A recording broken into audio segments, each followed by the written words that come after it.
জাহান্নামের কত যন্ত্রণা মানুষ জানে না, জাহান্নামের কত যন্ত্রণা। সবাই চোখগুলো বন্ধ করে একটু জাহান্নামের চিন্তা করেন। জাহান্নামের কত যন্ত্রণা মানুষ জানে না, জাহান্নামের কত যন্ত্রণা। জাহান্নামের খাদ্য হবে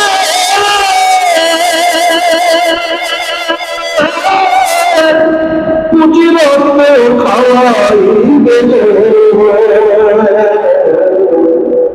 আমল ছাড়া উপায় থাকবে না, মানুষ জানে না জাহান্নামের কত যন্ত্রণা। জাহান্নামের কত যন্ত্রণা মানুষ জানে না, জাহান্নামের কত যন্ত্রণা। কঠিন হাসরের দিনে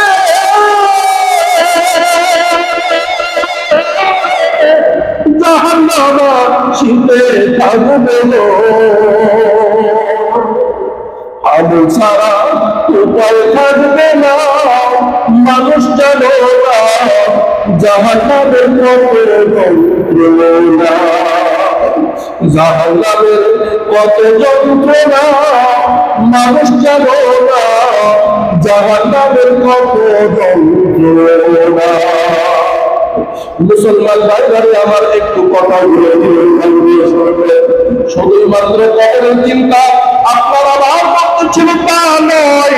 আল্লাহর পয়গম্বরের বিশিষ্ট সাহাবীদের মধ্যে এমন অনেক পয়গম্বর ছিলেন, এমন অনেক সাহাবীরা ছিলেন যে সাহাবীদের কবরের চিন্তা এত গভীর, যখন তারা কবরের দিকে রওনা হইত কবরের সামনে পড়ে যাইত চোখের মধ্যে পানি তারা রাখতে পারত না। মুসলমান ভাইরা কথাগুলো বুঝে বুঝবেন, কবরের যন্ত্রণা বড় কঠিন। কেমন কবরের যন্ত্রণা বড় কঠিন একজন সাহাবীর কথা আপনাদের সামনে বললে কথাটা বুঝতে আপনাদের জন্য সহজ হবে। সাহাবীর নাম ছিল হযরতে মুআজ ইবনে সাদ ইবনে মুআজ রাদিয়াল্লাহু তাআলা আনহু। নাম শুনছেন নাকি আপনারা? মুসলমান ভাই, কেমন সাহাবী, যেই সাহাবী উহুদের যুদ্ধের ময়দানে গেছেন, খন্দকের যুদ্ধের ময়দানে গেছেন, বহু যুদ্ধের ময়দানে যাওয়ার পর আল্লাহর পয়গম্বর সুসংবাদ জানায় দিয়েছেন উহুদের যুদ্ধের ময়দানে যেই সাহাবী যুদ্ধ করছে আল্লাহ পাক ওই সাহাবীকে মাফ করে তাকে জান্নাতের সুসংবাদ জানায় দিয়েছে। এমন একজন সাহাবী হযরতে সাদ ইবনে মুআজ রাদিয়াল্লাহু তাআলা।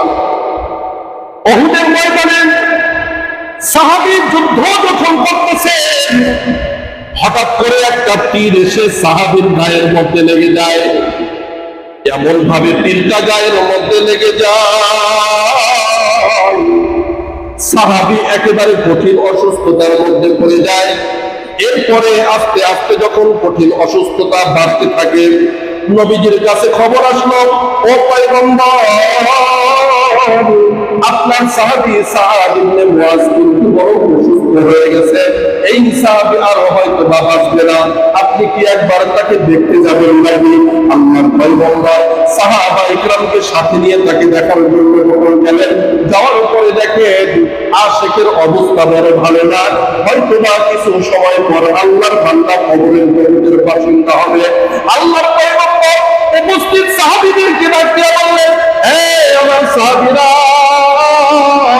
আমার সাদ যদি মারা যায়, এই সাদের মৃত্যুর খবর তোমরা আমার কাছে পৌঁছাইবা। আমি নবী নিজে এসে তাকে গোসল দেওয়াবো, আমি নিজে এসে তাকে কাফন করাবো, আমি নিজে এসে তার জানাজার নামাজ পড়াবো, আমি নিজের হাত দিয়ে তাকে কবরের মধ্যে ঢোকাবো। এমন কথাটা বলিয়া আল্লাহর পয়গম্বর ওই জায়গার মধ্যে যখন চলে আসলেন, হঠাৎ করে কিছু সময় পর খবর আসলো আল্লাহর পয়গম্বর ঘর থেকে বের হইতেছেন, কিন্তু আল্লাহর পয়গম্বর সোজা পায়ে হাঁটে না, এইরকম দুইটা বুড়া আঙ্গুলের উপরে ভর দিয়ে হাঁটতেছেন। হঠাৎ করে এই দৃশ্য সাহাবায়ে কেরামের নজরের মধ্যে পড়ে গেল। কি হয়েছে পয়গম্বর? এমন করে কেন দুইটা আঙ্গুলের উপর ভর দিয়ে আপনি হাঁটতেছেন? কি বলছে জানতে চাই।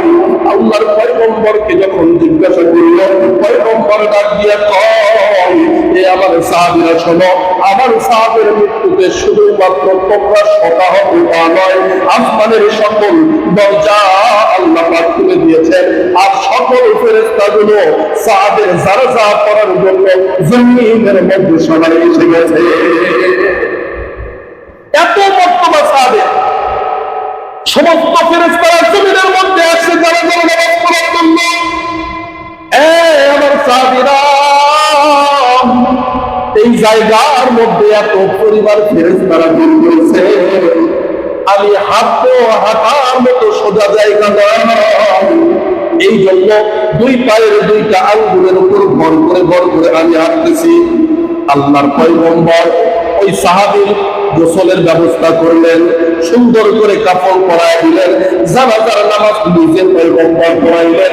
এরপরে আস্তে আস্তে যখন কবরের দিকে তাকে নামানো হয়, আল্লাহর পয়গম্বর দুইটা হাত বাড়ায়া কবরের মধ্যে নেমে আল্লাহর পয়গম্বর যখন সাত আজকে যখন দুইটা হাতের মধ্যে দিয়া কবরের মধ্যে নামায় দিয়েছে, নামানোর পর আল্লাহর পয়গম্বর সেখান থেকে উঠে কবরের সমস্ত কাজগুলো যখন কমপ্লিট হয়ে গেল, এবার আল্লাহর পয়গম্বর ওখানে বসে আছেন কিছু সময়, মনের মধ্যে একটু বেদনা। এত মহব্বতের একজন মানুষ পৃথিবী থেকে বিদায় নিয়ে চলে গেল। ভাই, হঠাৎ করে আল্লাহর পয়গম্বরের হাতের মধ্যে একটা তসবির দানা ছিলেন। আল্লাহর পয়গম্বর তসবির দানা দিয়ে যখন জিকির করতেছিলেন, এই জিকির করতে করতে হঠাৎ করে আল্লাহর পয়গম্বর আল্লাহু আকবার বলে চিৎকার করা শুরু করে দিলেন। হাদিসের কিতাবের মধ্যে আছে, এমন ভাবে চিৎকার করতেছে পয়গম্বর যে আশেপাশে যে সাহাবীরা তারাও ভয় পেয়ে গেছে।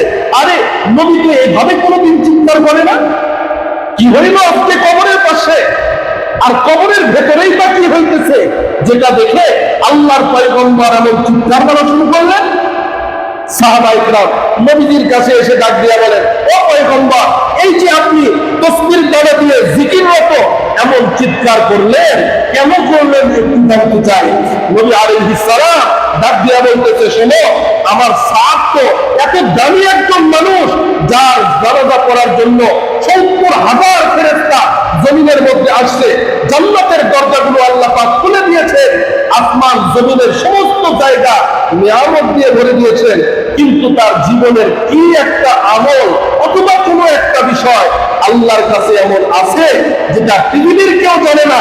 আমার সাদ যখন কবরে গেছে, তখন আমি ওই কবরের অবস্থা সম্পর্কে যখন আল্লাহকে একটু বললাম, আল্লাহ, আমার সাদের কবরের অবস্থা আপনি আমার একটু দেখান। আমাকে যখন আল্লাহ পাক দেখাইতেছেন, আমি দেখি দুই পাশের মাটি এমন ভাবে আস্তে আস্তে আস্তে আস্তে আমার সাদকে চাপ দেওয়ার চেষ্টা করতেছে। এক পাথরের হাড় আর এক পাথরের মধ্যে ঢুকানোর চেষ্টা করতেছে। এই দৃশ্যটা যখন আমি পয়গম্বর দেখলাম, চিৎকার দিয়ে যখন আল্লাহু আকবার বললাম, আমার চিৎকারের আওয়াজে মাটি দুইটা সরে গেছে। পয়গম্বর বলে, ও দুনিয়ার মানুষ, সাদ ইবনে মুআজ এত দামি একজন মানুষ, যার মৃত্যুর খবরে আসমানের দরজা খুলে যায়, যার মৃত্যুর খবরে রহমতের ফেরেশতারা জমিনে নেমে যায়, যার মৃত্যুর খবরে নবীজি পর্যন্ত পাগল হয়ে যায়, এমন একজন মানুষকে কবরে রাখার পরে তার কবরের মধ্যে মাটি যদি তারে চাপ দেয়, তুমি তোমার জিন্দেগীর হায়াতের দিকে তাকাও, কে তোমার জানাজা পড়ায়, কি তোমার আমল, কতটুকু তোমার জিন্দেগীর আমল, এই আমল দিয়ে যে তুমি তোমার কবরে দেয়া শান্তির আশায় জিন্দেগি কাটাইতেছ, একবার কি তোমার এই কথাটা মনের মধ্যে আসে না? ৩.৫ হাত মাটির নিচে একবার ঢোকার পরে পৃথিবীর কোন আপন তোমার আর কাজে লাগবে না। একবার কি তোমার মনে হয় না, আরে সাহাবীদের কবরে যদি মাটি যদি দাবাদাবি করে, তোমার আমার কবরে কি করবে? এটা একবার চিন্তা করা দরকার, চিন্তা করা দরকার। আর এই চিন্তা আর ফিকির যেই বান্দার দিনের মধ্যে আছে, ওই বান্দা মিথ্যা বলতে পারে না, ওই বান্দা হারাম খাইতে পারে না। দুনিয়ার সবাই অসন্তুষ্ট হয়ে যায়, আমার মালিককে খুশি করবো, পৃথিবীর সবকিছু হারায় যায়, আমার আল্লাহ আমার উপর খুশি থাকবে, এটাই হয় মুমিনের প্রতিজ্ঞা। আর মুনাফিকদের প্রতিজ্ঞা আরেকজন একজন মানুষ বেজার হবে, আল্লাহ একটু বেজার হয় হোক, আমি ওই মানুষটাকে খুশি করি। এটা মুমিনের চরিত্র না, মুনাফিকের চরিত্র। এটা মুমিনের চরিত্র না, মুনাফিকের চরিত্রটা এমন যে দুনিয়ার মানুষ আমার উপর খুশি থাক, আল্লাহ বেজার হয় হোক। এটা মুনাফিকের চরিত্র। এবার আপনি আমি নিজেদের আকল, নিজেদের আমলের দিকে তাকায় দেখি, আমার আপনার ভিতরে কার চরিত্র, মুনাফিকের না মুমিনের? যদি মুমিনের হয়, আল্লাহর পয়গম্বরের ওয়াদা, মুমিন একজনকেও আল্লাহ পাক জাহান্নামে দিবে না, সবাই জান্নাতে যাবে। আর মুনাফিক যদি হয়, মুনাফিকের সম্পর্কে পয়গম্বরের ওয়াদা, ইন্নাল মুনাফিকিনা ফি দারকিল আসফালি মিনান নার। পয়গম্বর বলেন জাহান্নামের একেবারে নিচে হবে মুনাফিকদের ঠিকানা, একেবারে নিচে হবে মুনাফিকদের ঠিকানা। এখন আপনার হায়াত আছে, আপনি নিজের ব্যক্তি জীবন মুনাফিকদের মতো বানাবেন না মুমিনের মতো বানাবেন, এটার যোগ্যতা আপনার মধ্যে আছে, স্বাধীনতাও আপনার মধ্যে আছে। নিজের দরজা নিজেই চয়েস করেন।